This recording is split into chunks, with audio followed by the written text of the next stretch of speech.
किछि लोक मानसिक स्तर रे दुर्बल थांती तेणु सेमानंको उपरे नजर रखिबा पई पड़ी थाए नहले सेमाने केते बेले जे कोन करिवे कहि हेबनी।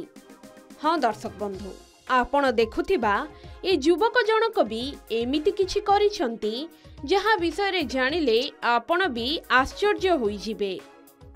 ए युवक जनक मानसिक स्तर रे दुर्बल थिबारु मन इच्छा जहा पाइले गिळिबाकु लागिले आउ शेषरे यंत्रणा रे छटपट होई हॉस्पिटल रे पहुंची थिले।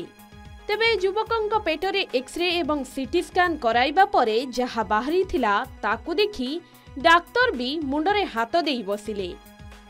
हाँ दर्शक बंधु ए युवकंक पेटरु बाहरी छी नख छुंची लुहा कंटा और नट बोल्ट।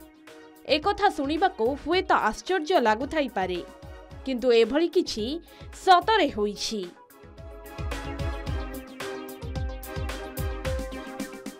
राजस्थान जयपुर स्थित एसएमएस सरकारी डाक्तरखानार डाक्तर माने लाप्रोस्कोपी साहाय्य रे जणे युवकंकर ऑपरेशन करिथिले एवं युवकंक पेटरु नख 10टी लुहा कंटा 8टी छुंची लुहार नट बोल्ट एवं चाबी बाहर करिथिले। एही युवक जनक हरियाणार बासिंदा बोली जणा पड़िछि। अनुसंधान समय रे युवकंक पेटरे लुहा छुंची चाबी नट बोल्ट भली जिनिस मिलिथिला जाहाको देखिबा परे डाक्तर भी आश्चर्य होइथिले। डाक्तरखानार वरिष्ठ प्रोफेसर डाक्टर राजेंद्र मांडिया कहिसंती जे मे 6 रे युवकंको डाक्तरखाना रे भर्ती करा जाइथिला। सेही समय रे युवकंकर पेटरे असह्य जंत्रणा हेउथिला। युवकंकर मानसिक अवस्था टिकिए दुर्बल थिबारु से लुहा जिनिस गिली देइथिले। जेतेबेले युवकंक पेट जंत्रणा होइथिला संपर्कीय माने युवकंकु हॉस्पिटल आनिथिले। जांच समय रे युवकंक पेटरे लुहा छुंची चाबी नट बोल्ट भली जिनिस मिलिथिला। तेणु डाक्तर माने लाप्रोस्कोपी माध्यम रे पेट भितरे थिबा नख छुंची चाबी नट बोल्ट भली जिनिस को बाहर करिथिले। एहा परे दूरवीक्षण यंत्र व्यवहार करी स्टिच साहाय्य रे पेट को बंद करा जाइथिला।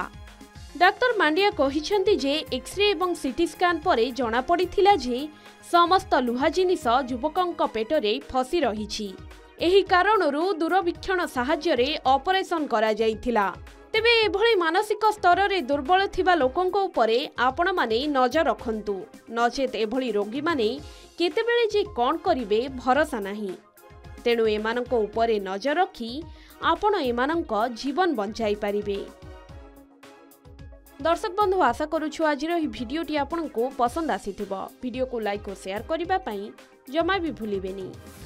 एभली अधिक खबर जानिबा पई आम चैनल के न्यूज ओडिशा सह जोड़ी होइथांतु।